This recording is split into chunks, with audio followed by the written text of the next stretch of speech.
And we're continuing with the second chapter of The Letter, the Witch, and the Ring.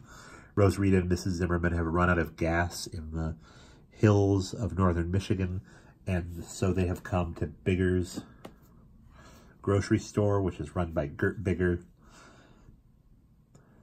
Mrs. Zimmerman has just had an encounter with Gert's dog, and we will pick up from there. Tingling with the little bell, the lights in the shop were on, but there was no one behind the counter. Minutes passed as Mrs. Zimmerman and Rosarita stood there waiting. Finally, they began to hear some clumping and bumping around in the back of the shop. A door rattled open, and in walked Gert Bigger. She was a big, raw-boned woman in a shapeless sack of a dress, and she had an angry face. When she saw Mrs. Zimmerman, she looked startled. "Oh, it's you! You haven't been up this way in quite a while. Well, what do you want?"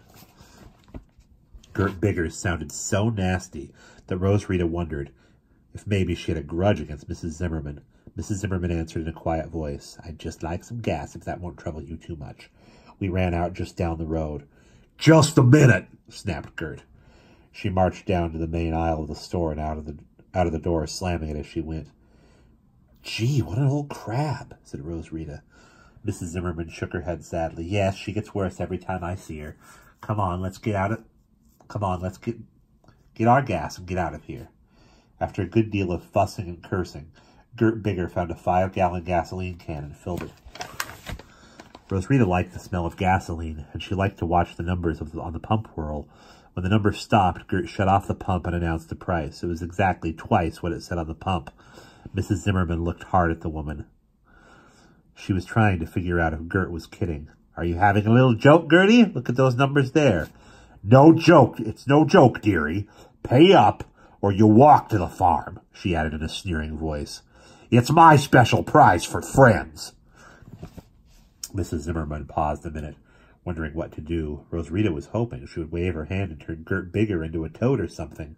Finally, Mrs. Zimmerman heaved a deep sigh and opened her pocketbook. "There, much good may it do you. Now come on, Rosarita, let's get back to the car."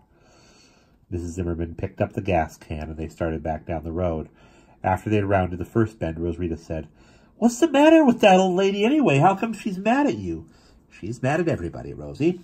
Mad at the world. I knew her when I was younger, back when I used to come up here and spend summers at the old farm. In fact, one summer, when I was 18, she and I fought over the same boyfriend, a guy named Mordecai Hunks.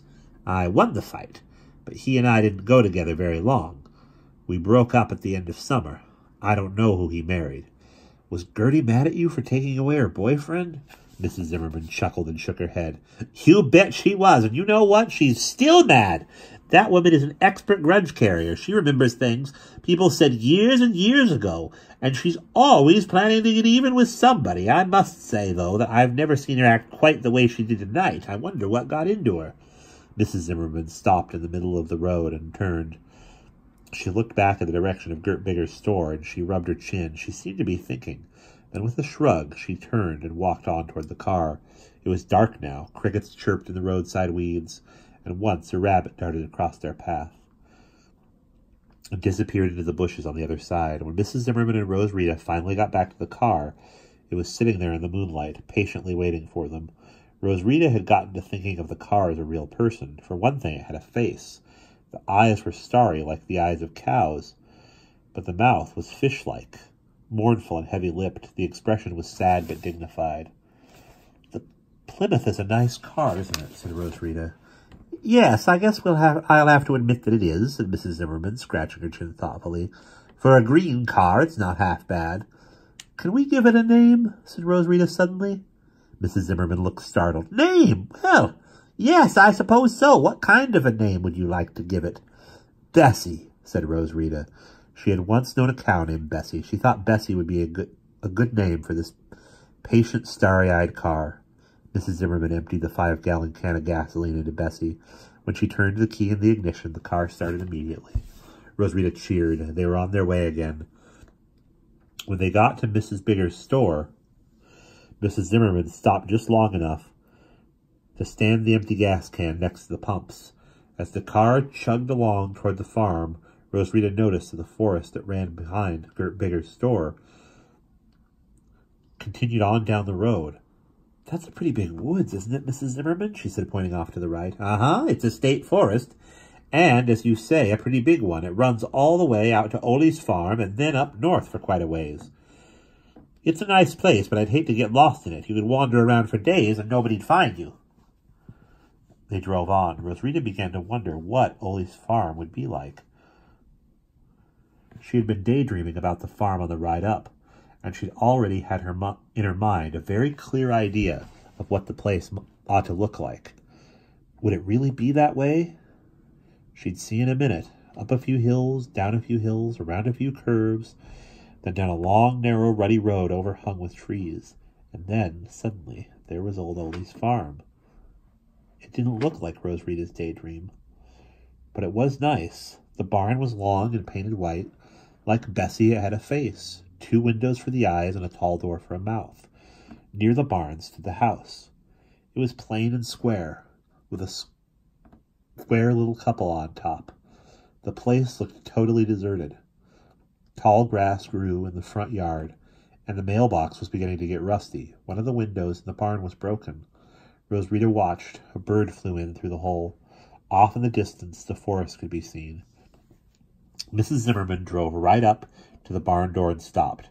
She got out, and then, with Rosrita's help, she rolled back the heavy door. A faint smell of manure and hay drifted out into the chilly air. There were 2 long rows of cattle stalls, both of them empty, and overhead, Rosrita could see hay.